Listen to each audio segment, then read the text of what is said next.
Hello everyone, welcome to my channel. और आज इस वीडियो में मैं डिस्कस करूंगा complete strategy of RBI assistant 2022।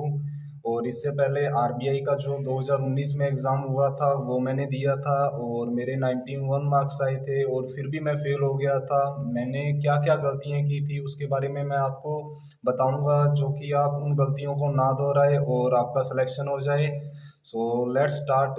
अब वीडियो को स्टार्ट करते हैं। जैसा कि 2019 में वैकेंसी आई थी इसकी और मेरे मार्क्स आए थे 91, जिसमें से मैं बता देता हूँ रीजनिंग में मेरे थे कंप्लीट 35, मैथ में थे मेरे 32 एंड इंग्लिश में मेरे थे 24 एंड मेरे कंप्लीट मार्क्स आए थे 91 आए थे। बट मैं फिर भी फेल हो गया क्योंकि मेरे स्टेट की कट ऑफ गई थी 95 के अराउंड गई थी।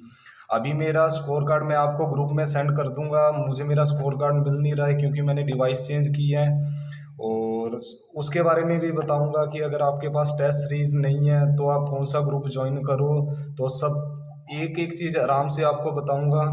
तो अभी सबसे पहले मैं ये बताऊंगा कि मैंने 2019 में कंप्लीट 100 क्वेश्चन किया था, सारे सब्जेक्ट कंप्लीट किए थे और मेरे मार्क्स आए 91 और 4-5 नंबर से मैं फेल हो गया था, जिसके कारण मैं मेंस में नहीं बैठ पाया।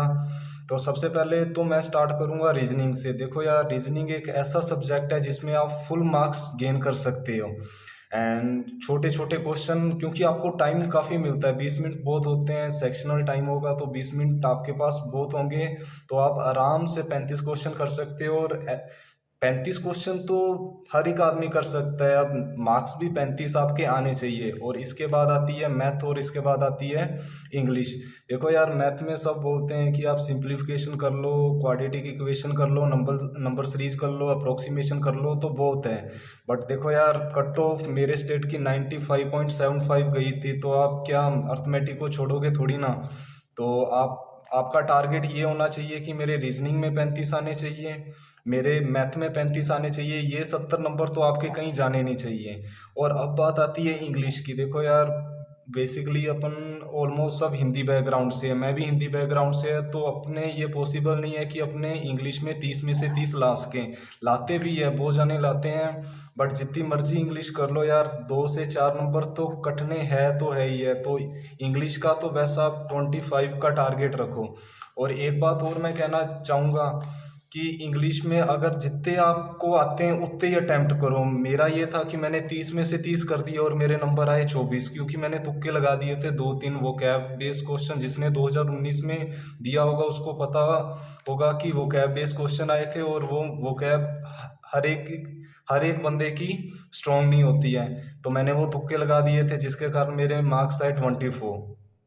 अब बात आती है कि कैसे करें, क्या ना करें। देखो यार, मैं एक ग्रुप का लिंक शेयर कर रहा हूँ, मैं भी उस ग्रुप में एडमिन हूँ।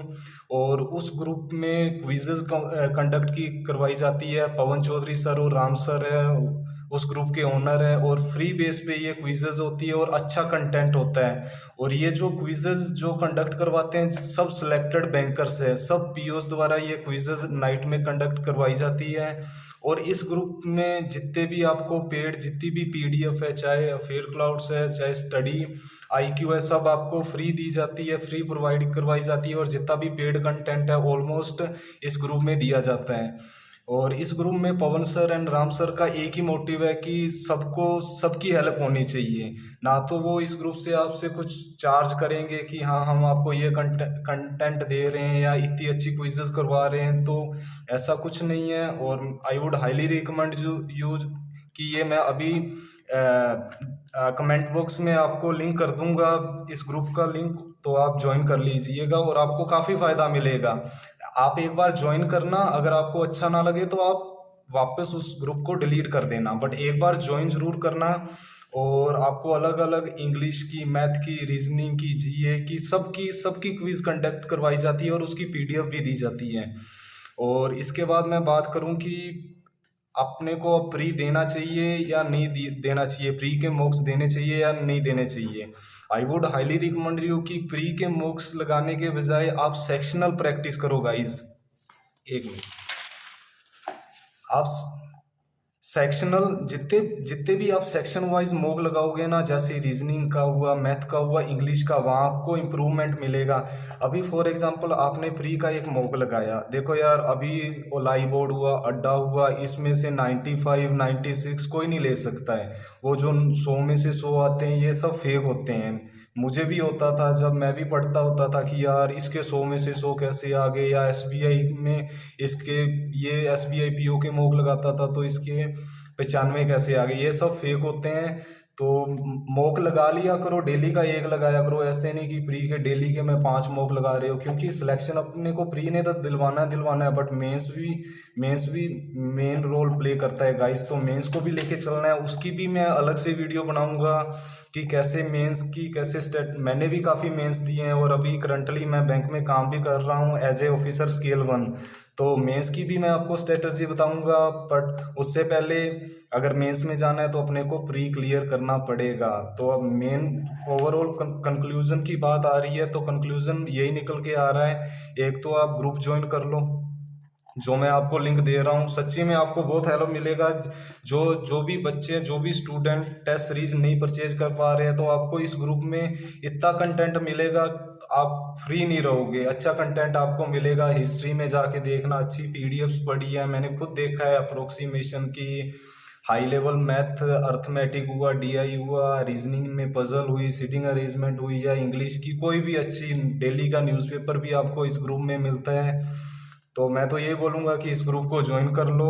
और सेकंड बात मैंने क्या बोली थी कि सेक्शनल जितने भी टेस्ट हो पाए सेक्शनल टेस्ट दीजिए आप, रादर देन 5 5 6 6 फ्री देने के लिए। क्योंकि अब ठीक है कि अपने टेस्ट दे रहे हैं, रीजनिंग में अपने 35 आ रहे हैं, मैथ में 32 आ रहे हैं, इंग्लिश में अपने 20 आ रहे हैं, तो अपने रीजनिंग में तो 35 आ रहे हैं, प्री एक दे दीजिए। मैथ में ये वो 3 नंबर किधर कम हो रहे हैं, जो जो टॉपिक है एक एक कॉपी लगा लीजिए, उस पर लिखिए कि हाँ यार मेरे 3 नंबर क्यों कम हो रहे हैं। क्योंकि देखो यार टेस्ट तो सब देते हैं, मॉक्स सब देते हैं, अपन देखते हैं टेस्ट सीरीज में 90,000 ने दिया, 60,000 ने दिया है, एक एक नंबर आपको आरबीआई में सिलेक्शन दिलवाएगा, एक एक नंबर।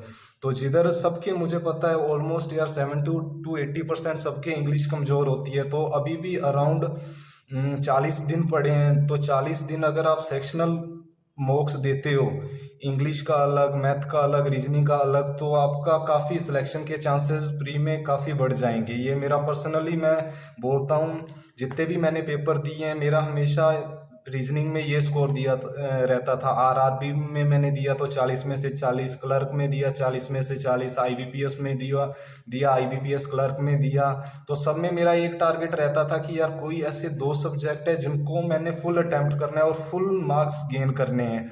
तो बट इसमें ऐसा कुछ नहीं है, इसमें आपको तीनों सब्जेक्ट में 100% आपका देना होगा। और मैं यही बोलूँगा कि गाइस टारगेट 100 का कीजिए, अगर 100 का करोगे तो 95 के आसपास रहोगे। और कट ऑफ की जहाँ तक बात है तो कोई प्रेडिक्शन नहीं कर पाएगा कि 95 जाएगी, 95 क्या 85 भी जा सकती है, 80 भी जा सकती है। This is completely depend upon level of exam. तो कोई ऐसे एज्यूम मत करना कि यार लास्ट ईयर 95 गई थी या 90 प्लस गई थी तो यार मैं नहीं भरूंगा। अरे यार जो बंदा पीओ है, मैं खुद भर रहा हूँ आरबीआई असिस्टेंट, मैं खुद अप्लाई कर रहा हूँ, मैं खुद पीओ हूँ और फिर भी मैं अप्लाई कर रहा हूँ, अच्छी जॉब है, आपकी ग्रोथ अच्छी है। तो मैं तो यही बोलूँगा कि आपको ये भरना चाहिए और अच्छे मॉक्स दो। अब जितने भी मॉक्स दो, सेक्शनल मॉक तो एक ही दो, ऐसे नहीं 2 2 3 2 4 दो, बस सेक्शनल जितने आपसे हो सेक्शनल दो। मेनली इंग्लिश, जिसकी इंग्लिश बढ़िया होगी भाई वो सिलेक्शन ले जाएगा।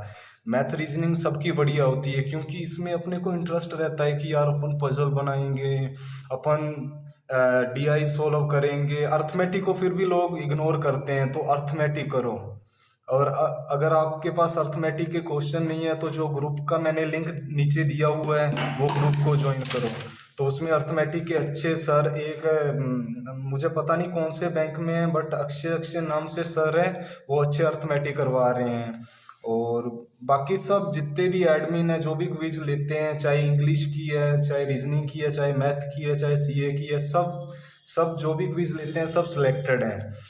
और इसके बाद अपना क्या रह गया, मॉक्स देने हैं आपको। और ऐसा कुछ ये कुछ मत करना कि यार मैं 50 सिंप्लीफिकेशन कर लूँ 50 अप्रोक्सीमेशन कर लूँ, 50 नंबर सीरीज कर लूँ, ये कुछ नहीं है। और ऐसे सिलेक्शन भी नहीं होता है। रादर देन अलग अलग करने से सेक्शन वाइज करो। सेक्शन वाइज में ये आपको फायदा हो जाता है कि 5 आपको नंबर सीरीज मिल जाती है, 5 अप्रोक्सीमेशन, 10 सिंप्लीफिकेशन, नए नए टाइप के अर्थमेटिक के क्वेश्चन। और ये बुक्स को बिल्कुल फॉलो मत करो गाइज, क्योंकि पेपर का लेवल बदलता है और बदलने के साथ जो भी टेस्ट सीरीज है वो अप टू डेट होती है। और टेस्ट सीरीज की बात करूँ तो मैं तो लाइव बोर्ड फॉलो करता हूँ, इसके बाद प्रैक्टिस मोक और रट्टा हो गया।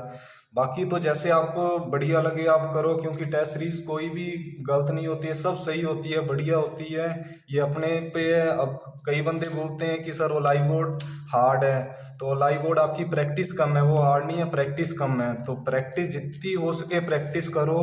और ऑफलाइन कभी भी इट मीन्स टाइम लगा के क्वेश्चन सोल्व करो गाइस, टाइम का खेल है। आज मैं आपको 10 सिंप्लीफिकेशन देता हूँ, ये हर एक स्टूडेंट ये सोल्व कर पाएगा। कोई 10 मिनट में कर देगा, कोई 15 मिनट में सोल्व कर देगा, बट स्टूडेंट सेलेक्ट वही होगा जो 2 से 3 मिनट में ये 10 के 10 सिंप्लीफिकेशन कर देगा। समझ रहे हो ना मैं क्या कहना चाह रहा हूँ? कि भाई आरबीआई असिस्टेंट में टाइम का खेल है। जो बंदे ने टाइम को सही यूटिलाइज कर दिया वो सिलेक्शन ले जाएगा। एंड ये तो थी प्री की स्ट्रेटर्जी। और एक बात और बोलूंगा कि प्री पर अकेला फोकस नहीं करना है, अपने को साथ सीए लेके चलना है, याद से सीए लेके चलना है, कंप्यूटर लेके चलना है। ये तो 2 सब्जेक्ट साथ में लेके चलने हैं। और मेरी जो ग्रेजुएशन है वो कंप्यूटर साइंस से हुई है। अगर आप बोलो तो मैं कंप्यूटर का भी आपको बता दूंगा क्या करना है। और सीए तो ग्रुप ज्वाइन कर लेना, सीए के बेस्ट से बेस्ट क्विजेज वहाँ करवाए जाते हैं, डेली बेसिस पर करवाए जाते हैं। जो डेली का सीए आता है वो भी करवाया जाता है, और जो पिछले 6 मंथ का है वो भी क्विजेज के थ्रू करवाया जाता है। तो ये हो गया प्री का। तो हो गया कि अपने को इंग्लिश कैसे करनी है, मैथ कैसे करनी है और रीजनिंग कैसे करनी है। ये तो हो गया कि भाई सेक्शनल लगाओ और हो जाएगा। और बाकी इतना टफ भी नहीं आएगा यार। आप सोचो कि अगर 100 में से 95 कट ऑफ जा रही है तो पेपर किस लेवल का होगा? Like as RRB clerk level का होगा। आईबीपीएस क्लर्क लेवल का भी नहीं मैं बोलूंगा, क्योंकि आईबीपीएस क्लर्क लेवल मैंने आईबीपीएस क्लर्क का भी दिया था। सॉरी गाइज, आईबीपीएस क्लर्क का भी दिया था और मेरा हो गया था। मुझे पता नहीं नंबर कितने बने थे, मैंने मेंस दिया था उसका। 1 अप्रैल को रिजल्ट आएगा, वो देखेंगे तब की तब बात। बट जो आरबीआई असिस्टेंट का जो लेवल है, मेरे मेरे जितना भी मेरा एक्सपीरियंस है वो आरआरबी क्लर्क जैसा आएगा। यहाँ पर स्पीड के साथ साथ टाइम मैटर करेगा, प्लस प्लस एक्यूरेसी मैटर करेगी गाइस। जितनी एक्यूरेसी, ऐसे नहीं कि मैं भाई इंग्लिश में तो 30 करके आ रहा हूँ, नंबर मेरे 15 बन रहे हैं, गलत है। क्योंकि टाइम अपने को इनफ मिलता है। और मैंने भी ये गलती की थी कि मैंने इंग्लिश में 30 में से 30 कर दिए थे और नंबर आए 24। और अर्थमेटिक के भी मैंने 3 क्वेश्चन छोड़े थे। तो 3 क्वेश्चन छोड़े थे, और बाकी तो मेरी अर्थमेटिक जितने किए थे उतने सब मैथ्स मेरी सही आ गई थी।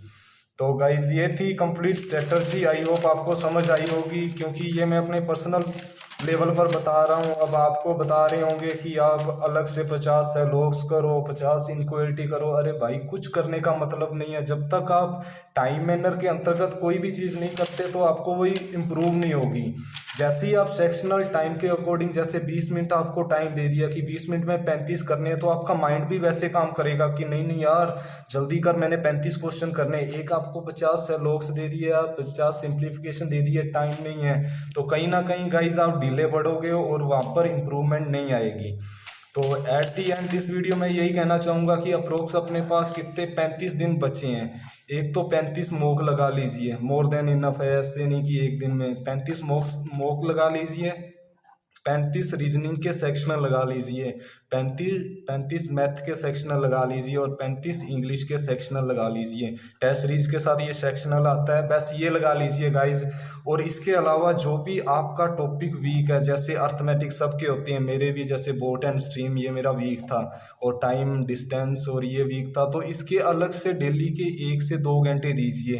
क्योंकि अपने को एक एक नंबर की वैल्यू पता है कि भाई एक नंबर कम आ गया तो अपन फेल हो जाएंगे। तो अर्थमेटिक को इग्नोर मत करना, और इजी आएगी, 1 लाइनर में आएंगे क्वेश्चन, इतनी भी हार्ड नहीं। मैंने 2019 में एग्जाम दिया था तो इतनी हार्ड अर्थमेटिक भी नहीं आती है, तो आराम से हो जाएगी। और तुक्के तो गाइज बिल्कुल मत लगाना, क्योंकि तुक्के आपका सिलेक्शन रोक सकते हैं गाइज। बच्चों के क्यों नंबर, जैसे मेंस में कोई 90 का आता है, बनते उसके 65 है, बस यही रीज़न है कि वो बंदा तुक्के लगाए आता है। तो तुक्के अपन को बिल्कुल नहीं लगाने हैं। अगर आपको देखो 90 भी क्वेश्चन आते हैं और आप ये सोचो कि 95 कट ऑफ गई है, तो अगर आप 90 भी एक्यूरेट करते हो तो एक नॉर्मलाइजेशन नाम की एक यूनिट होती है, अगर आपको पता हो तो अच्छे नंबर बनते हैं। आरआरबी पीओ में मैंने 65 किए थे, आई थिंक 64, और मेरे 70 नंबर आए थे आरआरबी पीओ में। तो नॉर्मलाइजेशन होता है, इस चीज़ से आप डरो मत। और चलो, अगर आपको ये वीडियो अच्छी लगी हो तो गाइज इस वीडियो को लाइक करना, शेयर करना एंड इस चैनल को सब्सक्राइब करना, और याद से ये ग्रुप को ज्वाइन कर लेना, जो कि आपको अच्छी हेल्प मिलेगी प्रैक्टिस के मामले में। जिसके पास टेस्ट सीरीज नहीं है, कुछ भी नहीं है, तो इस ग्रुप से आपको अच्छा कंटेंट मिलेगा। And all the very best guys, बढ़िया करना और बढ़िया होगा और अपन सिलेक्शन लेंगे। बाय गाइज, जय हिंद।